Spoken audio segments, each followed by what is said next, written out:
Hello everyone, myself Umar Muhammad. അപ്പോൾ നമ്മളെ mind സെറ്റൊക്കെ റെഡിയായി, നമ്മളൊരു ടൈം ടേബിളൊക്കെ ഉണ്ടാക്കി വെച്ചിട്ടുണ്ട്. ഇനി നമ്മൾ ആക്ച്വൽ ജോലിയിലേക്ക് കിടക്കുകയാണ്.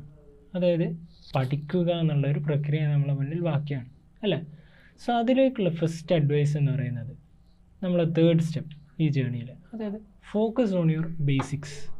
അതായത് മെൻറ്റർഷിപ്പ് ചെയ്യുമ്പോഴും അല്ലാത്തപ്പോഴും പലപ്പോഴും നമ്മൾ കാണുന്നൊരു കാര്യമാണിത്. അതായത് ചില സ്റ്റുഡൻസ് ഉണ്ടാവും, അവർ ഒരുപാട് എഫേർട്ട് ഇടും, ഒരുപാട് പഠിക്കും, ഒരുപാട് ക്വസ്റ്റ്യൻസ് സോൾവ് ചെയ്യും, എല്ലാം അവർ ചെയ്യും. ബട്ട് അവർ റിസൾട്ട്സിലും അവരുടെ മാർക്കിലും വലിയ ഇമ്പ്രൂവ്മെൻ്റ് ഉണ്ടാവില്ല. നമ്മൾ അതിലേക്ക് അന്വേഷിച്ചാൽ നമുക്ക് മനസ്സിലാകുന്നത് പലപ്പോഴും അവരുടെ ബേസിക്സ് അത്ര സ്ട്രോങ് അല്ല എന്നുള്ളതാണ്. ഒരു ബേസിക് ഫൗണ്ടേഷൻ്റെ മുകളിലാണ് ക്വസ്റ്റ്യൻസ് നമുക്ക് സോൾവ് ചെയ്യാൻ പറ്റുന്നത്. ഈ ഒരു ഫൗണ്ടേഷൻ ഇല്ലെങ്കിൽ നമുക്കൊരിക്കലും, നമ്മൾ എത്രയൊക്കെ പഠിച്ചെന്ന് പറഞ്ഞാലും എത്രയൊക്കെ ക്വസ്റ്റ്യൻ പേപ്പർ സോൾവ് ചെയ്തെന്ന് പറഞ്ഞാലും ഒരിക്കലും എന്താ പറയുക, ഒരു സബ്ജക്റ്റിനെ നമുക്ക് മാസ്റ്റർ ചെയ്യാൻ പറ്റില്ല. സോ അതുകൊണ്ട് നിങ്ങൾക്ക് തരുന്ന ഫസ്റ്റ് അഡ്വൈസ്, സ്റ്റഡിയിങ്ങിലേക്ക് കിടക്കുമ്പോൾ ഫസ്റ്റ് അഡ്വൈസ് എന്ന് പറയുന്നത് ഫോക്കസ് ഓൺ യുവർ ബേസിക്സ്. അതെങ്ങനെയാണ് ചെയ്യുന്നതെന്ന് വെച്ചാൽ ഫസ്റ്റ് ആൻഡ് ഫോർമോസ്റ്റ് മെത്തേഡ് എന്ന് പറയുന്നത് നിങ്ങൾ ഒരു ഓർഡറിൽ പഠിക്കുക എന്നുള്ളതാണ്. And this becomes relevant especially നമ്മൾ ഫിസിക്സിലേക്കും കെമിസ്ട്രിയിലേക്കും വരുമ്പോഴും ഒരു ഓർഡറിൽ പഠിച്ച് പോവുക എന്നുള്ളത് വളരെ ഇമ്പോർട്ടൻ്റ് ആണ്.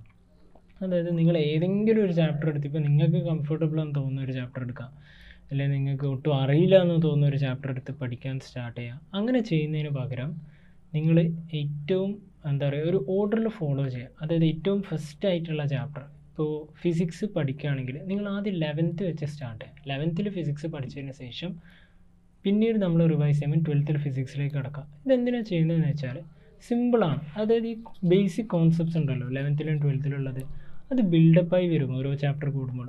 അപ്പോൾ 11th ഫിസിക്സിൻ്റെ കാര്യം തന്നെ എടുക്കാം. ആദ്യം നമ്മൾ യൂണിറ്റ്സ് ആൻഡ് മെഷർമെൻറ്റ്സ് പഠിച്ചതിന് ശേഷം പിന്നെ നമ്മൾ മോഷനിലേക്ക് കിടക്കുകയാണ് അല്ലേ. Motion in A straight line, ആ ചാപ്റ്ററിൽ നമ്മൾ ലോസ് ഓഫ് മോഷൻ പഠിക്കുകയാണ്. അത് കഴിഞ്ഞിട്ട് വരുന്ന ചാപ്റ്റർ മോഷൻ ഇൻ പ്ലെയിനിൽ നമ്മൾ മുന്നേ പഠിച്ച ലോസ് ഓഫ് മോഷൻ അപ്ലൈ ചെയ്യേണ്ടി വരുന്നുണ്ട്. അപ്പോൾ നമ്മൾ ഈ മോഷൻ ഇൻ സ്ട്രെയിറ്റ് ലൈൻ തറവാണെങ്കിൽ മാത്രമേ നമുക്ക് മോഷൻ ഇൻ പ്ലെയിൻ പഠിച്ചിട്ട് കാര്യമുള്ളൂ. അത് കഴിഞ്ഞ് വരുന്ന ചാപ്റ്ററാണ് ഫോഴ്സിനെ പറ്റിയിട്ടുള്ളത് അല്ലേ. ഫോഴ്സിനെ പറ്റി അറിയണമെങ്കിൽ നമ്മൾ ഈ മുന്നേത്തെ ഈ 2 ചാപ്റ്റേഴ്സും അറിഞ്ഞിരിക്കണം. അത് കഴിഞ്ഞിട്ട് നമുക്ക് നെക്സ്റ്റ് വരുന്നത് വർക്കാണ്. വർക്കിനെ പറ്റി അറിയണമെങ്കിൽ ആ ഒരു കോൺസെപ്റ്റ് മനസ്സിലാണെങ്കിൽ നമുക്ക് ആദ്യം ഫോഴ്സ് എന്താണെന്ന് മനസ്സിലാണ്. ഇത് തന്നെയാണ് ഫിസിക്സിലും കെമിസ്ട്രിയിലും ചാപ്റ്റേഴ്സ് ഇങ്ങനെയാണ് പോകുന്നത്. അതായത് എസ്പെഷ്യലി ഓർഗാനിക്കിൻ്റെ കാര്യം എടുക്കുക. നിങ്ങൾ ഓർഗാനിക്കിൽ ആദ്യം പഠിക്കേണ്ടത് നോമൻക്ലേച്ചറാണ്. അതായത് 11th ഓർഗാനിക് ഫസ്റ്റ് ഇൻട്രൊഡക്ഷൻ ചാപ്റ്ററിൽ നോമൻക്ലേച്ചറിനെ പറ്റി പഠിപ്പിക്കുന്നുണ്ട്. അതാണ് ഏറ്റവും ഇമ്പോർട്ടൻറ്റും. അതായത് അതറിയാതെ നിങ്ങൾ അതിന് ശേഷമുള്ള ചാപ്റ്റേഴ്സ് പഠിച്ചിട്ട് കാര്യമില്ല. So focus on your basics, begin എന്താ പറയുക, സ്റ്റഡി ഇൻ ആൻ ഓർഡർ. അതായത് ഫസ്റ്റ് 11th പഠിക്കുക, പിന്നെ 12th പഠിക്കുക. ഈ ബേസിക്സ് നിങ്ങൾക്ക് പല രീതിയിലും പഠിക്കാം. ബയോളജിയിൽ ഓർഡർ അത്ര ഇമ്പോർട്ടൻ്റ് അല്ല, ബയോളജി റിലേറ്റീവ്ലി ഈസിയറാണ്. ബട്ട് ഫിസിക്സിൽ ഈ ഒരു ഓർഡർ ഫോളോ ചെയ്യാം. കോൺസെപ്റ്റ്സിന് വേണ്ടി നിങ്ങൾക്ക് പല റിസോഴ്സസ് യൂസ് ചെയ്യാം. NCERT ടെക്സ്റ്റ് ബുക്കാണ് നമ്മളെ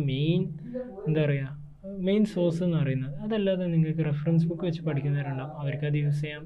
നിങ്ങൾക്ക് ഓൺലൈൻ പ്ലാറ്റ്ഫോംസ്, നിങ്ങളെ കോച്ചിങ് ഇൻസ്റ്റിറ്റ്യൂട്ടിലെ മെറ്റീരിയൽ, നിങ്ങളെ ടീച്ചേഴ്സിൻ്റെ ലെക്ചേഴ്സ്, എങ്ങനെയാണെങ്കിലും നിങ്ങൾ എൻഷുർ ചെയ്യേണ്ട കാര്യം എന്ന് പറയുന്നത് നിങ്ങളെ ബേസിക്സ് സ്ട്രോങ് ആണ് എന്നുള്ളതാണ്. So that's our third step, focus on your basics. Stay tuned. Thank you.